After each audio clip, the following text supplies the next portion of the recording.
had out there. How did you feel, and did any part of that come into from a mindset perspective as you were looking forward to the game, knowing you were going to play, and how would you say that evolved as the game went on? Yeah, I mean, I say I've gained my confidence and gained my comfortability over just reps and, you know, getting out there and taking advantage of my opportunity if it's given. So just, you know, being ready at all times, I think that's the biggest thing for me, staying in the stay ready games and practice and stuff like that, and taking advantage like I did tonight. So yeah, just so far. JJ was talking to us about kind of seeing your growth, you know, from the moment that actually going back before he was the coach of the combine, he watched a video of you doing the interviews and he texted your dad about it. How would you kind of trace the evolution of you with JJ, kind of what he's told you from the first time he met you up to the point of like today and even kind of getting ready for the game? I'd say just all the coaches believing in me, and continue to, you know, put that in my head that they believe in me and what I can do as a player. And, you know, I was given an opportunity tonight to go, you know, show them what I've been working on while I've been, you know, sitting the bench in the G League, getting the reps, stuff like that. So, yeah, just constantly putting that in my head that, you know, they believe in me and that I can contribute.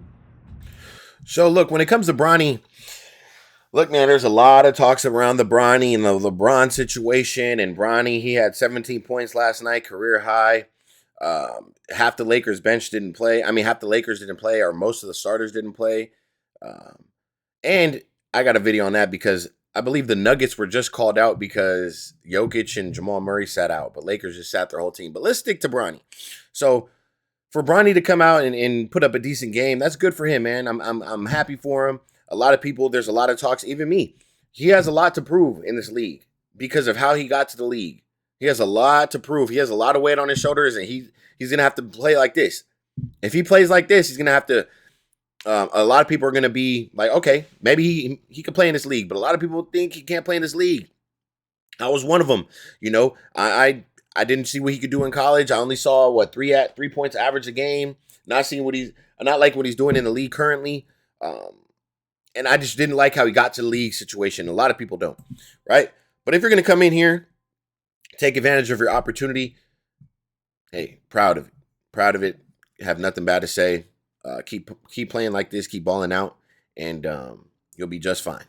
You know, obviously there's a size problem already with Bronny. He's going to have to really play fast, physical, aggressive in order to stay in this league for sure.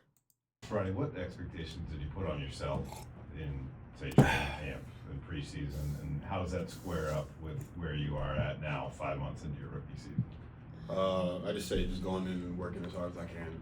I mean, that's all I can do, just learn, and, you know, be open-minded every day, every time I, you know, come into work in the morning, and, you know, being that same, you know, level-headed kid, just trying to get his work done, but also just, you know, like I said, taking advantage of those reps so that I, you know, can get, and, yeah, just staying level-headed. When we spoke with JJ just a few minutes ago, he acknowledged that there's a lot of stuff you've had to deal with just because of who your dad is, and things you can understand more than I can speak on. Just how's it been balancing that, trying to deal with that noise, deal with what's said, deal with what's written, also just trying to focus on your game, on your development, like the things that you can control, I guess. And just putting my head down and working. I feel like that's the only thing that I can control right now, is going in every day and staying ready to play, staying ready to learn, getting the work in after hours, early mornings, stuff like that. Just all the controllables that I can, you know, do myself. There's not really much I can do of random people talking about me, you know, every day. So can't really do much about that. So I just, you know, go in the gym and work, put my head down, and try to get better every day. The talks are going to happen. They're going to continue to happen. You're LeBron James' son. He's one of the most hated players that's ever played this game. A lot of people are not liking what LeBron has done for this game, especially the past couple years, especially being in LA. I hear it all the time. I watch it all the time. I see it on X. I see it on Twitter. I see it everywhere. Bronny, the best thing for Bronny is to stay out of the media. Like LeBron, he shouldn't have had that altercation, in my opinion. Stay out of the media. Don't let things affect you, because that's clearly affecting you. Now you give more room for Twitter trolls and everybody to kind of go at you. So that would be my advice. Stay out the media, and you should be fine. Bronny, a lot of times you mentioned the level-headedness. I'm sure that's handy when there's like negativity floating. Like there's going to be a lot of positivity, I would imagine, after today. Does that level-headedness have to show up in the same way when you get back to work tomorrow? Yeah, for sure. Going in the gym tomorrow, we're ready to work as hard as I did yesterday. So same approach for every day that I go into my job. Yeah. Bronny, what was this stretch like for you joining the team on the road and the Milwaukee, Denver back-to-back as part of this 6 games and 8-day stretch? JJ said, does it feel like modern players should be playing this many, 3 consecutive back-to-backs? But just what are the last 8 days been like with I guess for you personally, but also for the team? Again, I think just taking advantages of my opportunity, whether that's given to me today or the game against Denver, just being ready. Again, the stay ready games at the gym, they prepare me to be confident in my play and what I do. So just keeping that same mindset of being ready and being confident in myself.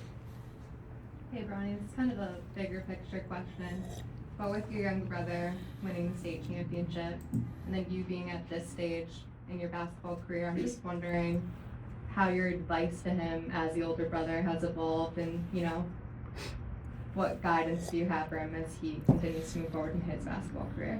Yeah, I'd say as when we were younger, the main thing I'd like to push to him is just having fun, just playing your game, being confident in yourself. But yeah, I think as I became a senior and he's a now senior now, to just have that mindset of working, because there's a lot of kids out there that want to be in my spot or his spot, and you can't take that for granted. So A lot of kids who want to be in your spot. And I'm going to be honest, man, they're more deserving of being in that spot. Everybody knows that. Bronny knows that himself. That's why he's getting held up right here. Bryce, going to Arizona, averaging the same thing as Bronny. State championship game, I think he only had 3 points, was the biggest thing talked about. So you guys got to understand, kids don't like them.